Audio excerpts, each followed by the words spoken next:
Hello ladies and gentlemen, this is Jefferson speaking. In this channel, I'll provide you guys with the latest news regarding the booming Chinese EV industry, as well as some car reviews, including but not only limited to NIO, Xpeng, BYD, and Li Auto. A little bit about myself, I'm a big EV supporter.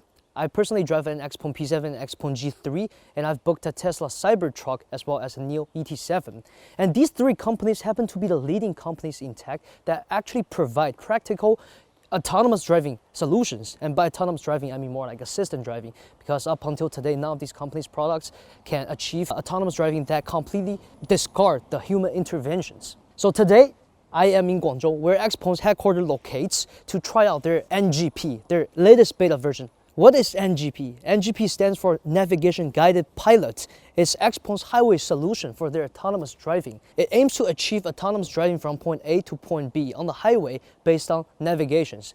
And the other two products in the markets right now are NIO's NOP, which I haven't tried before, and Tesla's NOA.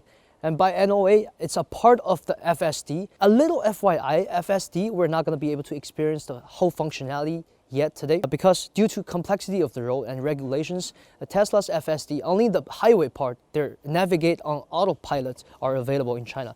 And Xpeng claims to have the autonomous driving experience that knows the Chinese roads the best. And let's find out how they're doing that today. And before we actually get to test drive the NGP, we gotta do a little test.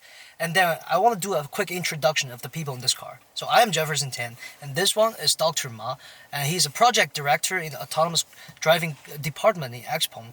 And this one is Mark Andrews. He's a over 10 years experienced senior car reviewer. In terms of tests that we gotta do, I think it's very necessary, because when accidents happens, the media, the society will blame the car company instead of the car drivers, who could be misusing the autonomous driving because they're ignorant of what's going on.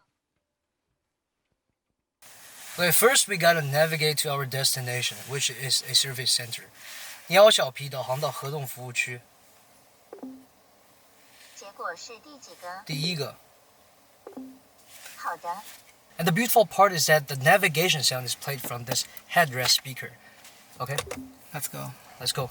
So I want to quickly go over the hardware for this beautiful machine. It has 5 high-precision millimeter wave radar, 12 ultrasonic sensors, and 14 cameras, with 13 of them involved in NGP external cameras, and NVIDIA X-Saver driver computing platform that delivers 30 trillion calculations operations per second, as well as the Bosch iBooster braking system. So together, it can deliver autonomous driving solution that combines both vision and decimeter level HD map in collaboration with AMAP, aka Galdo map, that can support centimeter level localization, positioning, even under rainy or windy weather. Okay, the test we're gonna do today includes automated getting on or off the highway, automated lane swapping, automated highway swapping, automated overtaking, construction detection and roadblock detections, and also speed sign recognition and auto adjusting speed according to the limit.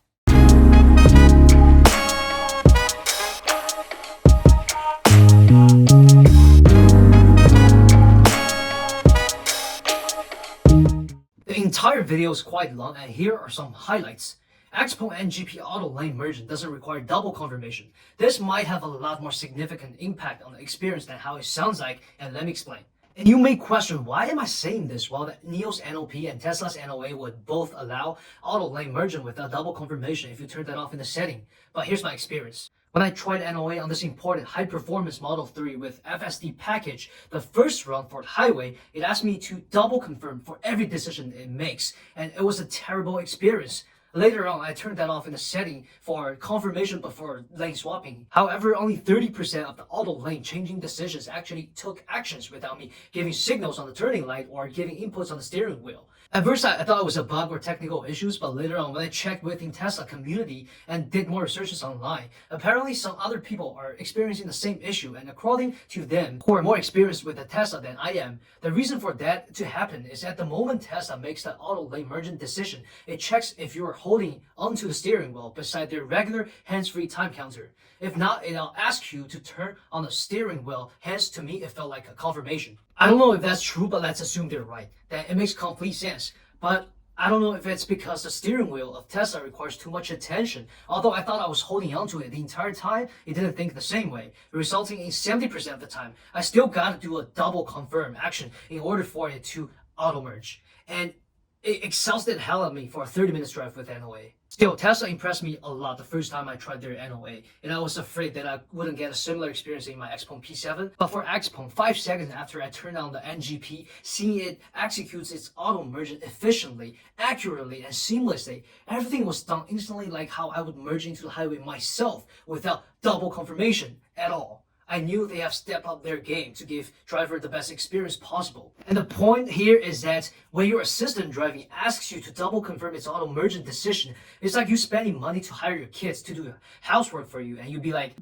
okay, good boy, great job cleaning the dishes, although there's still a big pile of shit on it. But here's $500, take it and get yourself some lollipop. Next time, just let daddy clean the dishes myself. It might be a bit exaggerated, but at the end, if I gotta double confirm every decision, then I am essentially paying 120% attention that just babysitting an intelligent auto driving system that forces me to react to its request and context switching me from my dream of becoming the richest man in the world. Yeah, the kind of dream I have when I'm driving, and I do that a lot. The second point is that Xpeng auto raises the NGP speed to 120 km per hour upon entering the highway just in time. When I was supposed to merge from the highway from the ramp that had a speed limit of 60, it changed the speed limit of my car aiming for that 120 km per hour. And that's what it's supposed to do, right? So when I was swapping highway, Tesla would slow my car down to 60 or 30 in the ramp according to speed limit, of course. Safety first, sure. When it re-enters the highway, it won't change it back to 120, and I had to scroll that little ball on the steering wheel faster than me massaging my girlfriend in order to catch up with the speed. And what's more fatal was that it didn't want to merge until ramp was almost ended, and that was surprising and extremely dangerous. And the third point is that Xpeng's NGP does offer a high driving scenario coverage rate. It covers pretty much all the road conditions, including but not only limited to large curvature, construction, and tunnels. Tunnels particularly are challenging for the current solutions, where it gets pretty normal for cars to lose GPS signals. So for Xpeng, their solution implements HD map, localization, and HD positioning to maintain the NGP's functionality even under such road conditions. The fourth point is their smooth highway exiting. While exiting the highway, P7 acted seamlessly, merging into the anticipated lane beforehand just in time, slowing down the speeds and asking for a manual takeover upon reaching the destination while maintaining its LCC.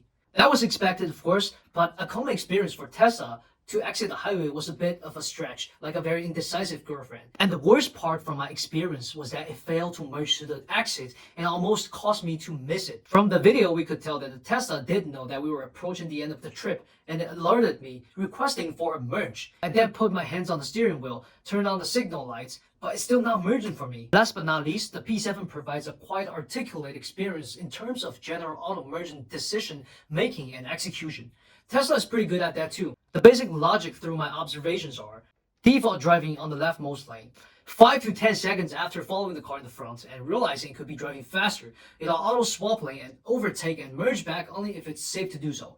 And this brings us to the third point. While trying to auto merge but the target lane has a car speeding behind, it's not gonna just cancel the merging intention. Instead, it'll automatically slow down, wait until the car passes, and merge. This is a big plus and prevented a collision from my actual experience. If that was me driving, I'll probably just merge the lane without realizing this aggressive driver came out behind my back all of a sudden, which could cause a collision. Upon recognizing some roadblocks or large truck, it'll proactively slow down in case some bad stuff happens.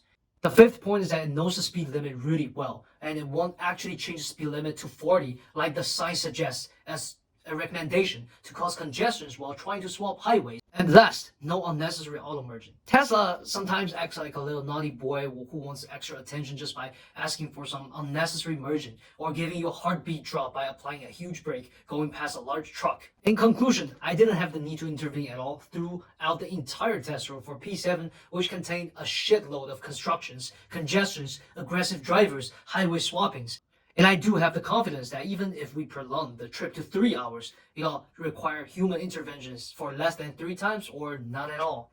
Everything together, it does give me a strong feeling of how I hired a reliable artificial driver. Oh, and the guy from the camera car came down and the first question they asked me, were you driving the entire time? They thought I was driving the whole time because to them as witnesses from outside, it was too hard to believe the car was driving by itself. However, Tesla is still Tesla. There were things they handled really well. First and foremost, it showed incredible performances and executions on large curvature. It successfully went through the sharp curvature at a speed of 60 kilometers per hour. I wouldn't even dare to do that myself. Stunning behaviors. Xpeng had to do that below 50. Second, the power adjustment for its adaptive cruise control part was outstanding. So smooth that it completely prevented the passengers to feel dizzy from sitting in an EV. Xpeng is actually not bad at that too. Okay, back to real life. A lot of EV owners won't actually use the autonomous driving system as much as the company would expect. Hence, a lot of them won't actually buy the package. But with Xpeng's NGP costing only $30,000 and its outstanding performances, I would expect it to significantly change the way people drive, at least on the highway. Regarding Tesla's FSD, it costs $10,000 here in China as well, except the experience you will get out of the $10,000 is much more limited to compare what you will get in NA. And a very tricky part with Tesla is that if you don't get the FSD with the regular AP, you can of course use adaptive cruise control and the lane centering control. But if you want to swap lane with signal lights, you're going to want to buy their full FSD package. Otherwise, you're going to have to stop the LCC, merge to the lane yourself, and turn the LCC back on. But for Xpeng at least, the signal light ALC comes with the car itself without the need for additional package. Therefore, just by comparing AP to Xpeng 2.5 system, which doesn't come with the NGP, Xpeng car owners probably have a rather more complete experience in terms of assistant driving. At the end, my experiences and opinions might have some flaws due to the limited time and chances to deep dive into each system, but as a P7 car owner, I am super excited to embrace the NGP. Okay, and before Tesla fanboys hating on me, I want to clarify that I don't hate Tesla at all. As a matter of fact, I love Tesla and how it drove a car revolution and inspired so many good products. Surely there are competitions, but the competitions are always to push them to be better. Also, I love Elon Musk. I mean, I graduated from Queen's University where he studied for 2 years because it had a lot of pretty girls. I don't know how he thinks of Queen's, but everybody at Queen's loves him. I also love Model 3, like the UX of the central control board was designed by one of my best mates, one of those crazy talented guys who inspired and changed my life. For respect to Tesla, for respect to Xpeng, and for respect to NIO and other car companies that are actually competing in this extremely challenging lane. Now, tell me how you think about NGP and correct me if I had falsely used Tesla's NOA. Next up, I'd like to do a bit introduction on Xpeng CEO He Xiaopeng for you to better know Xpeng, not just in their products and also their background. Also, we will have NIO ES8 car review coming up soon. Stay tuned. Peace.